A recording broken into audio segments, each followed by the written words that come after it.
Hello my dear students, आपका पुनः आज के इस नए वीडियो में स्वागत है। और इसके पिछले वीडियोस में हमने अध्याय 3 कक्षा 9वीं गणित का अध्याय 3 निर्देशांक ज्यामिति के हमने प्रश्न बैंक के प्रश्न 7 तक के सवालों को हमने हल कर लिया था। आज के इस वीडियो से हम प्रश्न 8 से सवालों को हल करेंगे। यह आखिरी पार्ट है, उसका हम सारे सवाल को इस पार्ट में हल कर लेंगे। तो आपसे गुजारिश है वीडियो को शुरू से लेकर अंत तक जरूर देखिएगा। चलिए अब हम वीडियो को बिना किसी देरी के शुरू करते हैं। तो देखिए छात्रों, प्रश्न 8वां है, निम्न बिंदुओं ए एवं बी में भुज व कोटि का निर्धारण कीजिए, है ना। देखिए यहाँ पर आपको दो बिंदु दिए गए हैं। पहले सवाल में ए बिंदु दिए गया है, दूसरे सवाल में बी बिंदु दिए गए है। इनके निर्देशांक के मान भी आपको दिए गए हैं। इनमें आपको बताना है कि इसमें भुज क्या है और कोटि क्या है। तो चलिए सबसे पहले हम ग्राफ बनाकर इसे देख लेते हैं। तो देखिए हम ग्राफ कैसे बनाते हैं। ग्राफ आपको पता ही है ना। ग्राफ हम, ये हो गई एक खड़ी रेखा, ऊर्ध्वाधर रेखा, ये हो गई बाय, ये हो गई बाय डैश, फिर इधर जाती है क्षैतिज रेखा, ये होती है एक्स और ये होती है एक्स डैश। ये होता है मूल बिंदु। इधर धनात्मक मान 1 2 3 4, इधर धनात्मक मान 1 2 3 4, इधर ऋणात्मक मान ऋण 1 ऋण 2 ऋण 3, इधर ऋणात्मक मान ऋण 1 ऋण 2, है ना। तो देखिए ये जो बिंदु है कहां से कहां तक जा रहा है, ऋण 3 से 5 तक जा रहा है ना। तो देखिए जब भी पहली संख्या में ऋण है और दूसरी संख्या में धन है, पहली संख्या में ऋण और दूसरी संख्या में धन वाली संख्या कहाँ आती है, वे संख्या आती है द्वितीय चतुर्थांश में। तो देखिए हम इसमें ऋण 3 और 5 को मिला देंगे। हम यहाँ पर 5 खींच देंगे, है ना। हम देखिए इसे मिला देते हैं। तो देखिए क्या हो जाएगा, ए हो जाएगा, क्या है, ऋण 3, 5। आपको उदाहरण के तौर पर रफ टाइम में समझा रहा हूँ ना, आप समझ जाइएगा। फिर देखिए 4 ऋण 1, है ना। पहले धनात्मक और फिर ऋणात्मक वाली संख्या, है ना। धन ऋण वाली संख्या कहाँ आती है, चतुर्थ चतुर्थांश में आती है। तो इसमें हमें ऋण 1 और 4 को मिला देना है और नाम को आएगा बी 4 ऋण 1। तो देखिए भुज हम किसे कहेंगे, भुज हम कहेंगे क्षैतिज रेखा में जो संख्या होगी हम उसे भुज कहेंगे, और कोटि हम उसे कहेंगे जो ऊर्ध्वाधर रेखा में संख्या होगी, है ना। तो देखिएगा यहाँ पर भुज क्या होगा। तो देखिए यहाँ पर दिया है ऋण 3। तो देखिए ऋण 3 कहाँ पर है, ए में ऋण 3 कहां पर है आपको बताना है ना। ए में ऋण 3 कहां है, देखिए ए में ऋण 3 जहां पर मिल रही है वह है क्षैतिज रेखा में, अर्थात ये क्या होगा, भुज होगा। तो हम यहाँ पर लिख देंगे भुज बराबर से ऋण 3। और कोटि क्या है, देखिए यहाँ पर देखिए 5 से मिल रहा है। 5 कहाँ है, ऊर्ध्वाधर रेखा में है ना, बाएं वाली रेखा में, अर्थात ये क्या होगा, कोटि होगा। इसी प्रकार से देखेगा बी 4 ऋण 1, है ना। तो देखिए 4 कहां पर है, 4 कहां पर है, देखिए 4 जो है वे क्षैतिज रेखा में, क्षैतिज रेखा में, अर्थात वे क्या होगा, भुज होगा। ऋण 1 कहां है, ऋण 1 है ऊर्ध्वाधर रेखा में, अर्थात वे क्या होगा, कोटि होगा। भुज यानी क्षैतिज रेखा में संख्या और कोटि यानी ऊर्ध्वाधर रेखा में संख्या। आपको इस प्रकार से हल करना है ना। कोई भी सवाल है आपको इस प्रकार से हल करना है। सबसे पहले आपको ग्राफ बनाकर देख लेना है, फिर देखना है कि क्षैतिज रेखा में यदि कोई संख्या है तो वे भुज होगी, और ऊर्ध्वाधर रेखा में कोई संख्या है तो वे कोटि होगी। प्रश्न 9 की तरह हम बढ़ते हैं। प्रश्न 9 क्या है, आकृति देखकर निम्नलिखित प्रश्नों के उत्तर लिखिए, है ना। यहाँ पर देखिए आपको ग्राफ दिया गया है, ग्राफ को देखकर आपको प्रश्न दिए गए, उन प्रश्नों के आपको उत्तर लिखना है। तो देखिएगा यहाँ पर ग्राफ में देखिए क्षैतिज रेखा, ऊर्ध्वाधर रेखा, X by X dash by dash, है ना। तो देखिएगा आपको यहाँ पर सवाल दिया गया है। सवाल क्या दिए है, पहले में आपको बताना है बिंदु डी की कोटि, दूसरे में आपको बताना है बिंदु ए का भुज, तीसरे में आपको बताना है बिंदु बी किस चतुर्थांश में है, चौथे में आपको बताना निर्देशांक ऋण 5 ऋण 2 द्वारा पहचाना गया बिंदु। तो देखिए पहला सवाल क्या है, बिंदु डी की कोटि। तो जैसे कि आपको दिख रहा होगा यहाँ पर बिंदु डी है, बिंदु डी की आपको कोटि बताना है। तो देखिएगा कोटि मैंने आपको बताया, कोटि जो ऊर्ध्वाधर रेखा में संख्या होती है हम उसे कहते हैं। तो देखिए डी की जो 3 मिल रही है ना, डी में जो 3 वाली संख्या है ना, डी कहां से मिल रहा है, ऋण 4 और 3 से मिल रहा है। तो देखिएगा इसमें ऊर्ध्वाधर रेखा वाली कौन सी संख्या है, इसमें ऊर्ध्वाधर रेखा वाली संख्या है 3, अर्थात बिंदु डी की कोटि क्या हो जाएगी, बिंदु डी की कोटि होगी 3। इसी प्रकार देखिएगा हमें दूसरे सवाल में कहा जा रहा है बिंदु ए का भुज बताना है। तो देखिए यहाँ पर आपको दिख रहा होगा ए भुज यानी क्षैतिज रेखा वाली संख्या। तो देखिए ए कहां से मिल रहा है, 6 से मिल रहा है और 3 से मिल रहा है। जो इसमें 3 से मिल रहा है, 3 कहां है, क्षैतिज रेखा में है, अर्थात ये क्या होगा, बिंदु ए का भुज क्या होगा, 3 होगा। भुज यानी क्षैतिज रेखा वाली संख्या।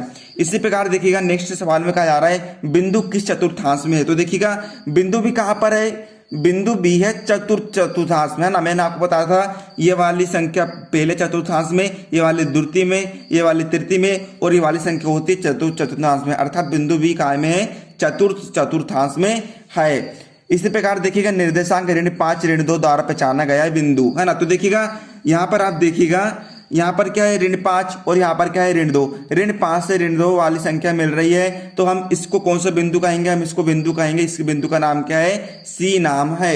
इस प्रकार से आपको हल करना पड़ता है और यहाँ पर आप आंसर देख लीजिए।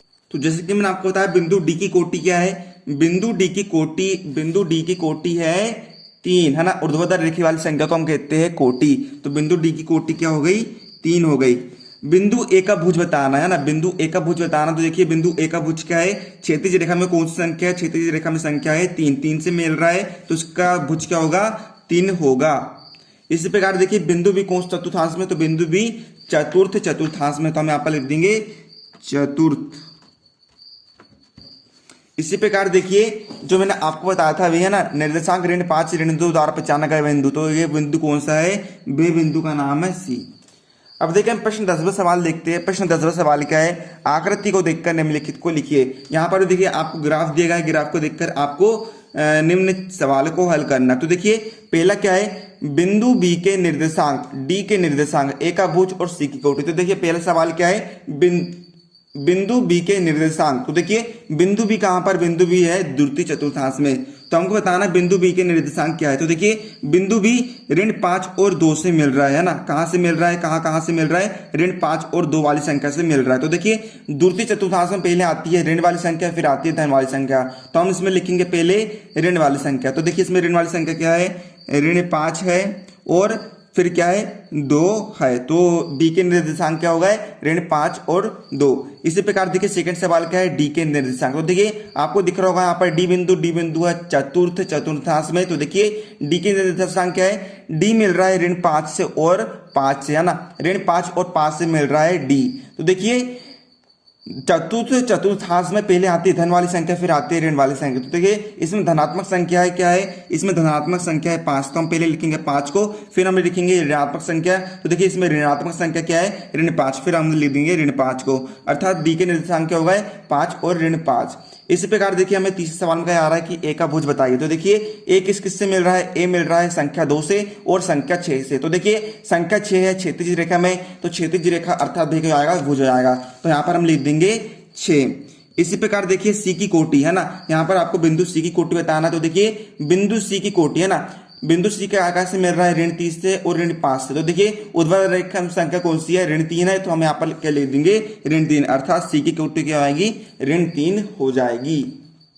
तो देखिए छात्रों हम आ गए प्रश्न 11 की तरफ। प्रश्न 11 में आपको लिखा है निम्नलिखित संख्या युग्मों को काटते तल के बिंदु के रूप में आलेखित कीजिए, है ना। तो देखिएगा यहाँ पर आपको 2 बक्से दिए गए हैं, 2 बक्सों में, है ना, पहली तरफ x वाले मान है, दूसरी तरफ y वाले नाम है, तो मान है ना। तो देखिए इनके हिसाब से आपको ग्राफ में आलेखित करना है इनको। तो देखिए इधर x वाले मान है, इधर y वाले मान है ना। तो देखिए सबसे पहले में x का मान है ऋण 3 और y का मान है 7, दूसरे में x का मान है 0, y का मान है ऋण 3.5, तीसरे वाले बक्से में x का मान है ऋण 1 और y का मान है ऋण 3, और चौथे वाले बक्से में x का मान है 4 और y का मान है 4। तो हमें इस हिसाब से ग्राफ बनाना है। तो देखिए ग्राफ बनाने के लिए, है ना, ग्राफ बनाने के करते क्या है, 2 रेखाएं खींचते हैं हम, एक क्षैतिज रेखा और दूसरी ऊर्ध्वाधर रेखा, है ना। इधर x, इधर x y, इधर x डैश, इधर y डैश, है ना।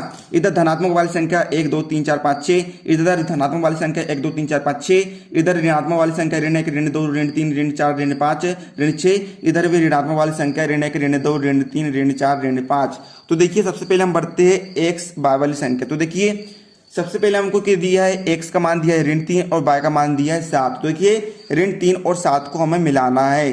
तो आप समझिएगा पहले क्या है, पहले यहाँ पर हमें दी गई है, तो देखिएगा आप यहाँ पर x का मान दिया गया है ऋण 3, है ना, अर्थात हमें x वाली रेखा में ऋण 3 पहचानना। तो देखिए x वाली रेखा में ऋण 3 कहाँ पर है, ऋण 3 यहाँ पर है, और y वाली रेखा में 7 कहाँ पर है, y वाली रेखा में 7 यहाँ पर होगा, है ना, 7 यहाँ पर होगा। तो मैंने 7 वाली संख्या को पहचान लिया है। सिंपल इसी तरीका इनको मिला दिए जी, है ना। एक स्केल उठाइए, आप स्केल उठाइए और इन्हें मिला दीजिए। तो हम ये इसे मिला देते हैं कुछ इस प्रकार से। और इस निर्देशांक का नाम क्या है, ये निर्देशांक है ऋण 3,7।